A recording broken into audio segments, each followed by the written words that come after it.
Good afternoon, everyone. Thank you for having me today. Let's begin.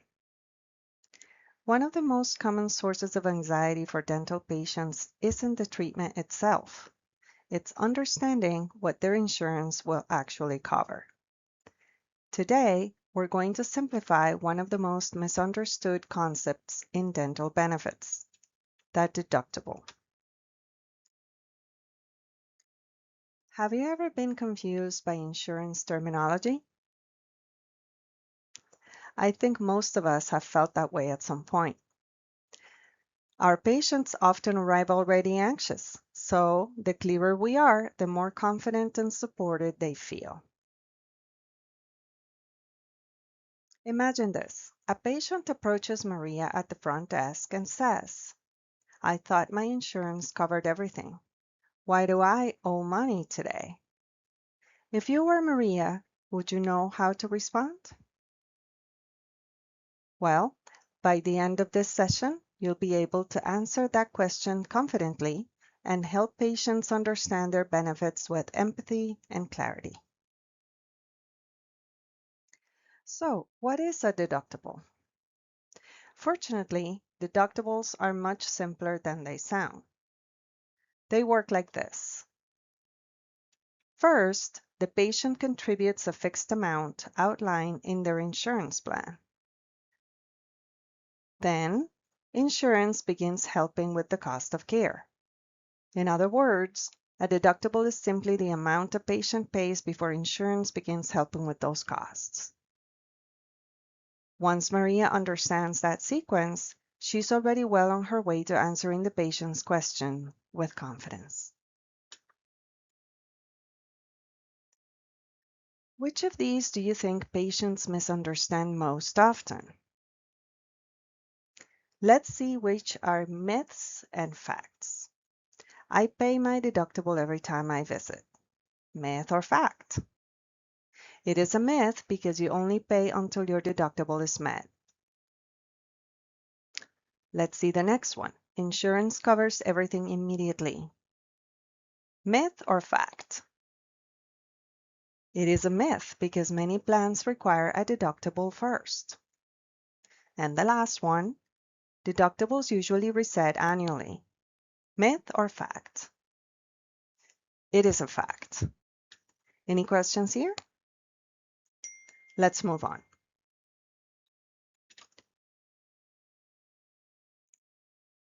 Now that Maria understands the concept, let's see what this actually looks like in practice.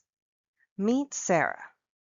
She needs a procedure that costs $500. Her annual deductible is $50, and her insurance plan covers 80% of the remaining cost after the deductible has been met. Since this is Sarah's first procedure of the year, she hasn't met her deductible yet.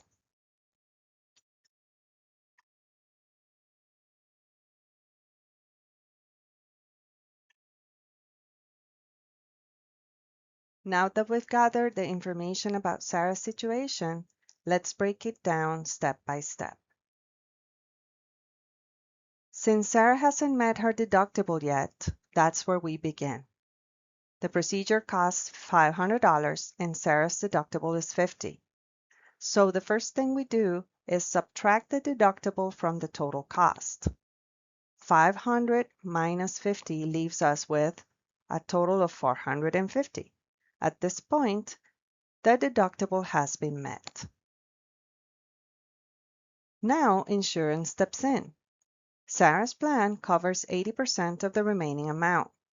So we calculate 80% of 450, multiplying it by 0.80, which equals $360.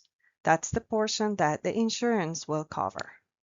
So what happens to the remaining 20%? Sarah is responsible for covering the remaining 20%, which totals $90. This is usually the part that patients find surprising because they assume insurance covers everything once the deductible has been met. but this is a great opportunity for Maria to educate and reassure the patient. And when we put it all together, Sarah pays her $50 deductible plus the $90 remaining portion for a total of $140, and her insurance contributes a total of $360. And because Maria understands how to break down the estimate clearly, she can confidently explain these costs and help patients make informed decisions. When numbers are presented all at once, they can feel overwhelming. But when we break them down into simple steps, they're much easier to explain and understand. And that's exactly what our patients need from us.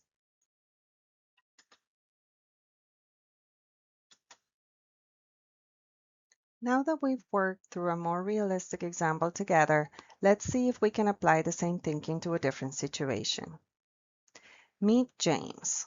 He needs a filling. Let's gather what we know. The procedure costs $250. James has an annual deductible of $100. After the deductible is met, his insurance covers 50% of the remaining balance. Think back to the sequence we learned earlier. How much does James pay before insurance contributes?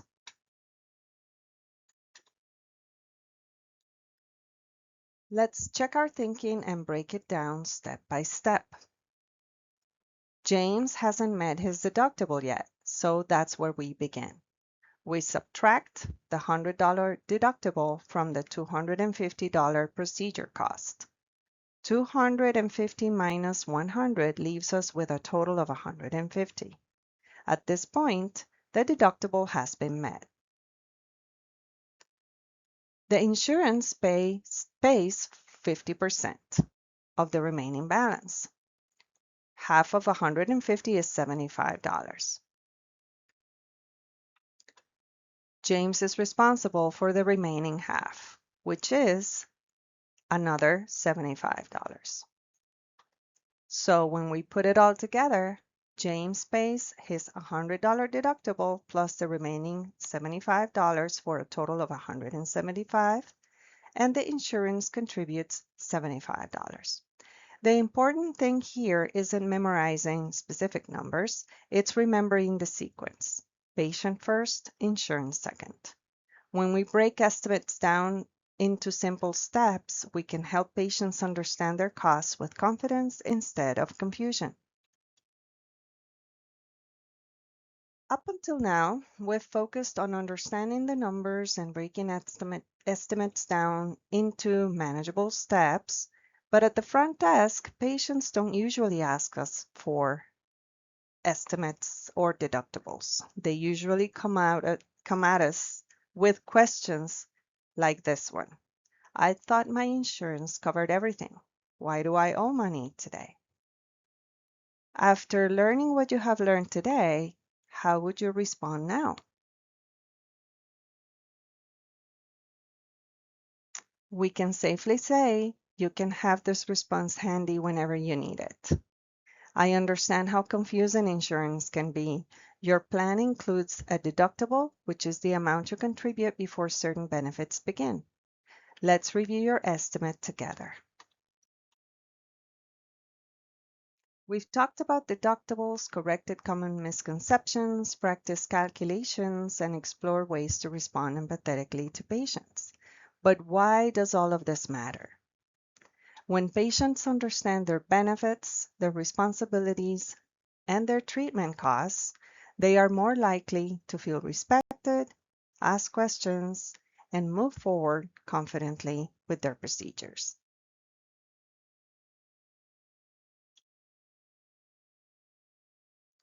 Before we wrap up, let's do one final knowledge check and see how much we've learned together. I'll read each statement and you can tell me if it is true or false. The first one, patients pay their deductible at every appointment. True or false? False. The second one, deductibles usually reset annually. True or false? True. That is why They do not pay their deductible at every appointment. And the third one, patients appreciate clear explanations of financial responsibility. This is generally true. Do you have any questions so far? Let's move on. As we wrap up today's discussion, I'd like to leave you with 4 ideas that can help guide these conversations moving forward. If you remember nothing else from today's training, remember these. A deductible is what patients pay first. Many patients misunderstand deductibles. Breaking information into simple steps helps, and empathy and clarity build trust. Do you have any questions or comments about today's material? Great, you have successfully completed this module. Thank you for participating.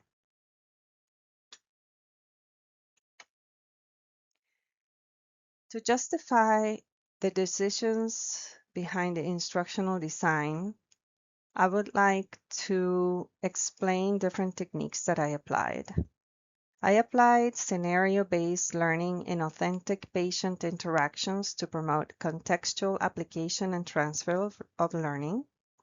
I also applied progressive disclosure in sequenced presentation of information to manage intrinsic cognitive load and direct attention to essential concepts.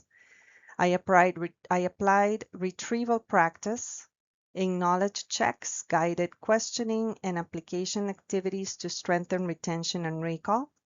I also applied scaffolding in gradual progression from conceptual understanding to guided practice and independent application, as well as adult learning principles in problem-centered activities that emphasize relevance, participation, reflection, and immediate workplace applicability. This concludes my presentation. Thank you.